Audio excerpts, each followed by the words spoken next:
Police ஸ்டேஷன்ல சத்யாவை நல்லா அடிச்சுட்டாங்க. முத்து லாயரை கூட்டிட்டு வராரு. சத்யாவோட நிலையை பார்த்துட்டு முத்து, என்ன சார் நினைச்சுக்கிட்டு இருக்கீங்க உங்க மனசுல?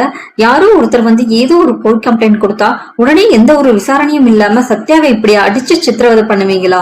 சட்டத்துல எந்த இடத்துல சார் இப்படி ஒரு அப்பாவிய அநியாயமா அடிக்கலாம்னு சொல்லியிருக்கு? எனக்கு முதல்ல அதுக்கு பதில் சொல்லுங்க சார்ன்னு சொல்றாங்க.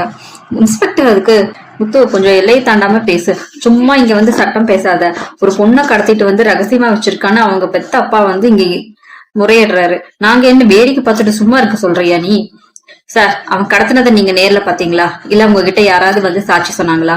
உண்மை என்ன பொய் என்னன்னு கூட ஆராயாம இப்படி ஒரு தப்பான புகாரை எப்படி சார் நீங்க அப்படியே நம்பலாம்?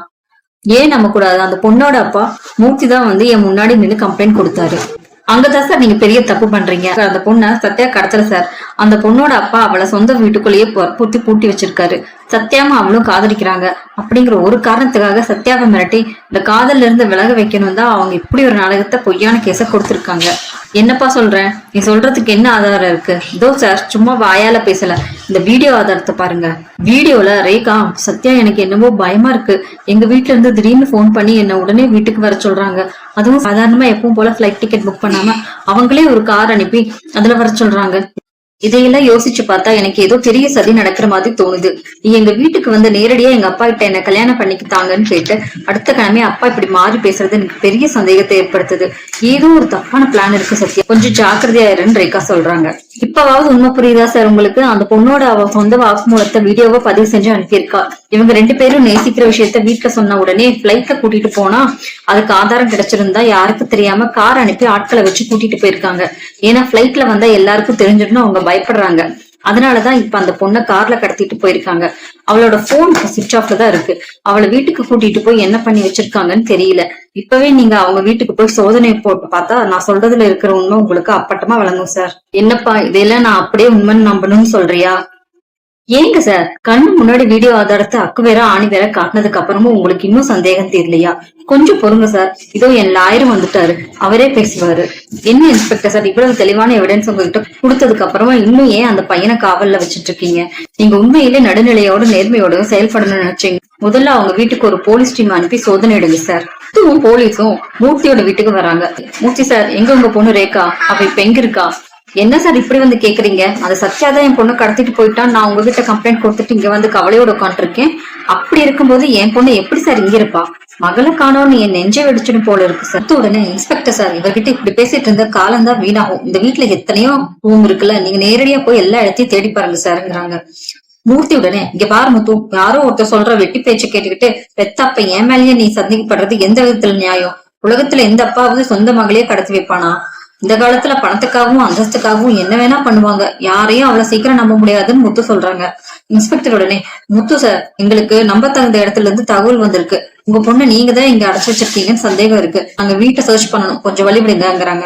ரேகாவை சேர்ல கட்டி போட்டு வச்சிருக்காங்க. இப்ப பாத்தீங்களா சார், உங்க கண்ணு முன்னாடி நடக்கிற அநியாயத்தை பெத்த மகளையே மிருகம் போல கட்டி வச்சு அடைச்சு வச்சிருக்காங்க.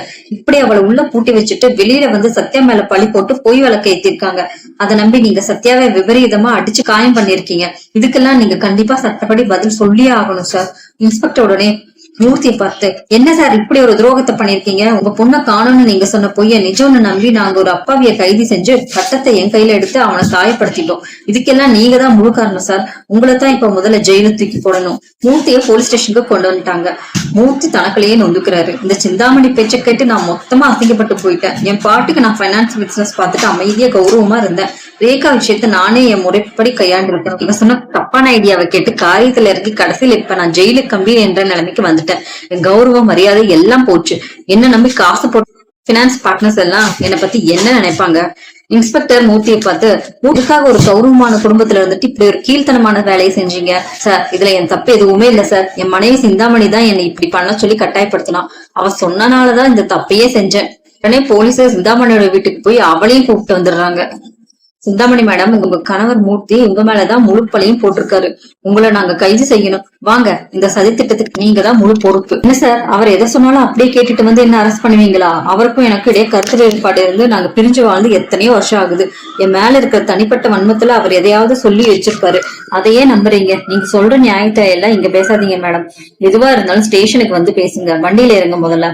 சிந்தாமணி ஸ்டேஷனுக்கு வந்து மூர்த்தியை பார்த்து, ஏங்க உங்களுக்கு அறிவு இருக்கா? எதுக்காக இப்ப என் பேரை போலீஸ் சொல்லி என்னை கோர்த்து விட்டு இருக்கீங்க?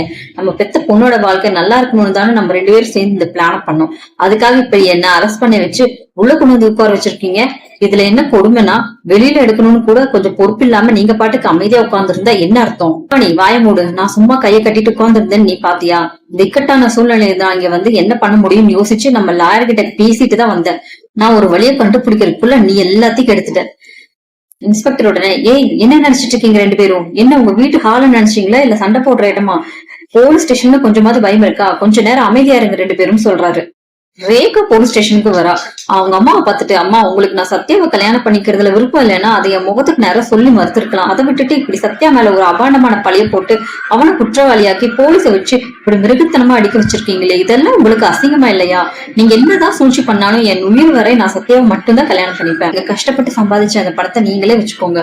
பணத்தை வச்சு எங்களை பிரிக்கலான்னு கனவு காணாதீங்க. மூர்த்தி உடனே, ரேகா கொஞ்சம் நிதானமா யோசிச்சு பேசு. அவங்க அப்பாவோட பின்னணி தெரியுமா உனக்கு?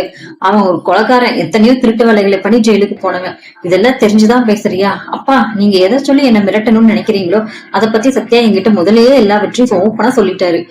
முத்து அவங்கள பார்த்து, இப்பவாவது புரியுதா உங்களுக்கு? இந்த உலகத்துல எந்த ஒரு காரியத்தையும் அன்பால மட்டும்தான் சாதிக்க முடியும். இப்படி அதிகாரத்தையும் அராஜகத்தையும் காட்டினா அதுக்கு இப்படித்தான் முடிவு கிடைக்கும். இந்த சிந்தாமணி பேச்சை கேட்டு நீங்க ஆடாத ஆட்டம்லாம் ஆடினீங்களா மூர்த்தி சார்?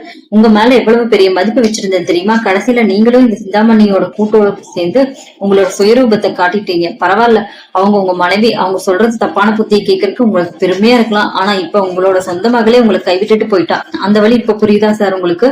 சிந்தாமணி முத்துவை பார்த்து, முத்து நீ ரொம்ப ஓவரா சொல்ற. இதுக்காக பின்னால பெரிய விலை கொடுக்க வேண்டியிருக்கும், பாத்துக்கோ. எனக்கு தெரியும் நீங்க இப்படித்தான் மிரட்டுவேன்னு எனக்கு நல்லா தெரியும் சிந்தாமணி. ஆனா ஒண்ணு ஞாபகம் வச்சுக்கோ, நீ பண்ற அந்த அநியாயம் எதுவுமே என்னைக்குமே ஜெயிக்காது. தர்மம் தான் ஜெயிக்கும்.